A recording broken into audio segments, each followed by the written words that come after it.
नरेंद्र मोदी के खिलाफ कांग्रेस पार्टी ने एक बार फिर अजय राय को चुनावी दंगल में उतार दिया है। अजय राय इस बार काशी में नरेंद्र मोदी को जमीन दिखाने का दावा कर रहे हैं।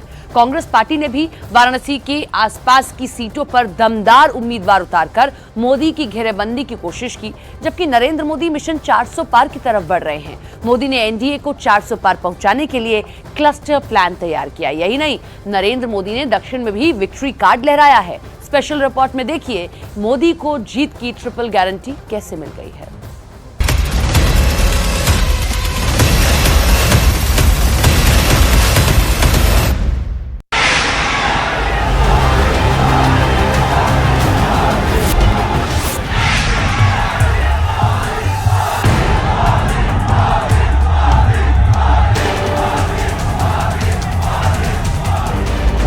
अब की बार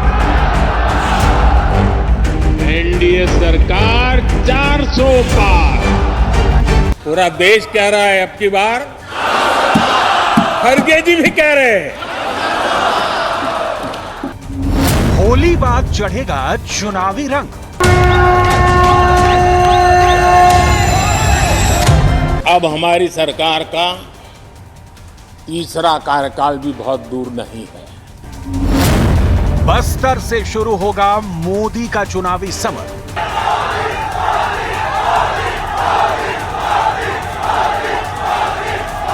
मैं आमतौर पर ये आंकड़े के चक्कर में नहीं पड़ता।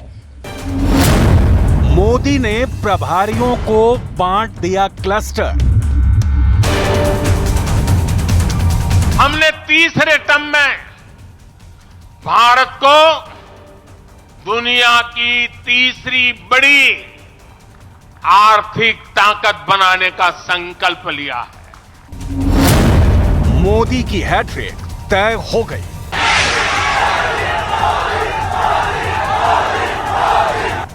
चार जून को 400 पार।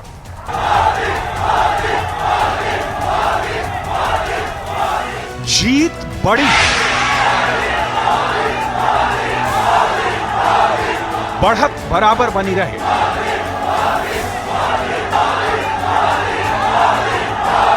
हर बार रिकॉर्ड तोड़ हो, यही मोदी का मिशन है।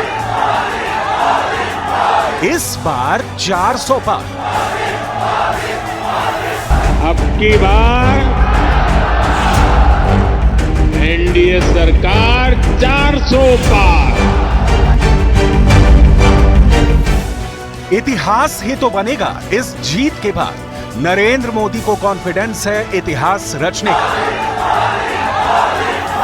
वो चुनाव दर चुनाव इतिहास दोहराते जा रहे हैं। पीएम मोदी होली के बाद तूफानी प्रचार शुरू करेंगे, जिसकी शुरुआत बस्तर से मुमकिन है, क्योंकि पहले चरण में छत्तीसगढ़ की बस्तर सीट पर चुनाव होने हैं। बीजेपी ने लोकसभा सीटों के लिहाज से तमाम प्रदेशों को क्लस्टर में बांटकर उनके प्रभारी बना दिए हैं। एक एक बूथ पर बीजेपी ने पूरा फोकस कर लिया है, जिससे 24 के रण की कुछ कुछ पिक्चर भी क्लियर होती जा रही है, क्योंकि ये चुनाव मोदी के लिए कोई मुकाबला नहीं, उनके सामने कोई दमदार मुकाबलेदार भी नहीं है। वही बनारस है, वही मोदी है, वही अजय राय है। तीसरी बार मोदी के टक्कर में कांग्रेस के उम्मीदवार। मोदी कुछ नहीं, उनके अपने सांसद, गुजरात मॉडल के सांसद भारतीय जनता पार्टी का टिकट वापस कर रहे हैं, और वो वापस कर जहां से ब्रांड लेकर आए थे, वो ब्रांड मोदी फेल हो गया। ये संयोग ही है कि मोदी के खिलाफ जब भी अजय राय चुनावी दंगल में उतरे, उन्हें करारी शिकस्त झेलनी पड़ी। अजय राय अब तक के 2 लोकसभा चुनाव में दूसरे नंबर पर भी नहीं पहुंच पाए हैं। मोदी का जादू बनारस में इस कदर चलता है कि सामने बड़े से बड़े दिग्गज की जमानत जब्त की नौबत आ जाती है। कांग्रेस ने जिन अजय राय को मोदी के बरक्स खड़ा किया है, उनका वाराणसी सीट पर रिकॉर्ड भी जरा देखिए। कांग्रेस ने 2014 के लोकसभा चुनाव में अजय राय को भाजपा के प्रधानमंत्री पद के दावेदार और प्रत्याशी नरेंद्र मोदी के सामने चुनाव मैदान में उतारा था। वहीं तब आम आदमी पार्टी के संयोजक अरविंद केजरीवाल ने भी चुनाव लड़ा था। नतीजे के बाद मोदी नंबर 1 पर थे, केजरीवाल दूसरे नंबर पर रहे, जबकि अजय राय तीसरी पायदान पर थे। 2019 के चुनाव में भी मुकाबला मोदी बनाम ऑल था, जिसमें एसपी और बीएसपी गठबंधन के उम्मीदवार शालिनी यादव दूसरे नंबर पर आई। वहीं कांग्रेस के अजय राय तीसरे पायदान पर रहे। इस बार कांग्रेस का समाजवादी पार्टी के साथ गठबंधन है। देश देख रहा है, देश देख रहा है, एक अकेला कितनों को भारी पड़ रहा है, एक अकेला कितनों को भारी पड़ रहा है।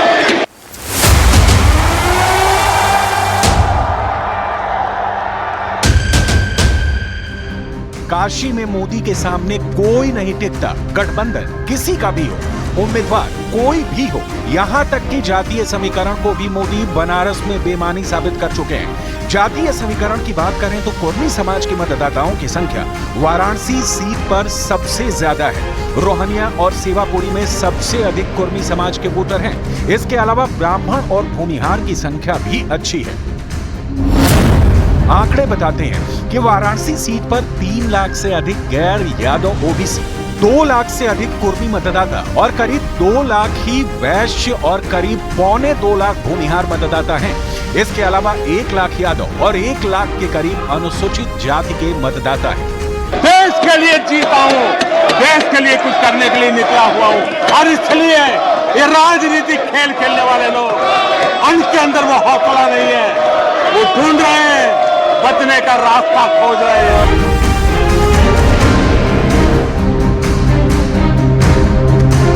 नरेंद्र मोदी ने जातीय राजनीति की गांठें खोल दी हैं। मोदी हर वर्ग के लीडर हैं, उन्हें जाति धर्म के चश्मे से कोई नहीं देखता। वाराणसी में मोदी नाम पर मोहर लगती है। गंगा के बेटे मोदी की रिकॉर्ड तोड़ जीत यही साबित करती है। वाराणसी से मोदी के चुनाव लड़ने के मायने भी पूरे देश को पता है। विरोधी जानते हैं कि काशी से मोदी सबसे बड़े वोट बैंक को एक झटके में साध लेते हैं, लेकिन इस बार 400 पार का लक्ष्य है। उत्तर ही नहीं, दक्षिण भारत में भी कमल खिलाना है, जिसकी फुल प्रूफ प्लानिंग तैयार है। नरेंद्र मोदी दक्षिण के दुर्ग को फतेह करने का मिशन शुरू कर चुके हैं। बीजेपी के साथ दिग्गज नेता जुड़ रहे हैं। पूर्व तिरुपति सांसद और मौजूदा विधायक वाईएसआरसीपी के वरिष्ठ नेता वारा प्रसाद राव उन्हीं में से एक हैं। I am greatly honored for being admitted into the most dynamic party. I have not come across as dynamic as Mr. Modi ji in the past leaders. So when I was a member of parliament between 14 and 19, I have seen the dynamic decisions, the way the BJP ministry, the government is handling the systems, and the way the development is taking place. वारा प्रसाद राव पूर्व में नौकरशाह थे। राजनीति में आए तो जगमोहन रेड्डी के साथ जुड़े।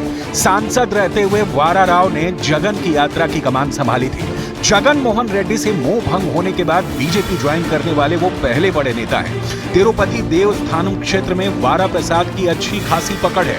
मोदी ने भी तिरुपति के विकास के लिए बड़ी परियोजनाएं चलाई थी, जिससे बीजेपी को चुनावी लाभ मिलना भी तय है। हालांकि क्षेत्रीय क्षत्रपों का बीजेपी के साथ जुड़ना विरोधियों को रास नहीं आ रहा। शिवसेना उद्धव गुट के नेता इसे क्षेत्रीय पार्टियों के खात्मे का प्लान बता रहे हैं। ये डर है केजरीवाल का, इंडिया अलायंस का, जिसकी वजह से आपने पहले हेमंत सोरेन को अरेस्ट किया, अब केजरीवाल जी को अरेस्ट किया है, और भी लोगों को अरेस्ट किया जा सकता है, हमको भी अरेस्ट किया था। लेकिन हम झुकेंगे नहीं, हम लड़ेंगे। स्वतंत्रता पूर्व जमाने में भी ब्रिटिशों को जिससे डर लगता था, वो सभी को जेल में डालते थे। हालांकि चुनावी राजनीति से अलग नरेंद्र मोदी पूरे भारत को एक सूत्र में बांधने की भी कोशिश कर रहे हैं। पीएम मोदी ने साउथ इंडिया के लिए एआई भाषणी की अचूक रणनीति का प्रयोग भी शुरू कर दिया है, जिससे मजबूत क्षेत्रीय क्षत्रपों जो स्थानीय भाषाओं में पारंगत रहे हैं की मुश्किलें बढ़ सकती हैं। नरेंद्र मोदी ने सोशल मीडिया एक्स पर 8 स्थानीय भाषाओं के हैंडल शुरू किए थे, जिसके बाद अब बहुत तेजी से लोग जुड़ रहे हैं। दक्षिण भारत में मोदी के फॉलोअर्स की बढ़ती संख्या विरोधियों को जबरदस्त टेंशन दे रही है। फिशरमैन की समृद्धि के लिए, फिशरमैन की सुरक्षा के लिए 400 पार। अब की बार इम्मुरई नानोरुक्कुमेल जुनून नांगो नानोरुक्कुमेल நண்பர்களே, தமிழ்நாடு மக்கள் ஒரு முடிவு செஞ்சிட்டாங்க. இந்த முறை ஏப்ரல் 19 அன்று விழுகிற ஒவ்வொரு ஓட்டும் பாரதிய ஜனதா கட்சிக்கும் என்டிஏ கூட்டணி கட்சிக்கும் என்று மக்கள் உறுதியாக முடிவு செய்து விட்டார்கள். गुजरात से ताल्लुक रखने वाले प्रधानमंत्री मोदी जब हिंदी भाषी क्षेत्रों में जाते हैं तो वहां पर उन लोगों की भाषा में संवाद करते हैं। यहां तक कि पीएम मोदी की हमेशा यही कोशिश रहती है कि हिंदी लोगों पे थोपी न जाए और स्थानीय भाषा का महत्व भी बरकरार रहे। कुल मिलाकर जहां जहां पीएम मोदी जाते हैं स्थानीय भाषा को इस हिसाब से अहमियत देते हैं ताकि दूसरे लोग जो सुन रहे हैं वो स्थानीय भाषा वो भी उसे सीखने की कोशिश कर सकें।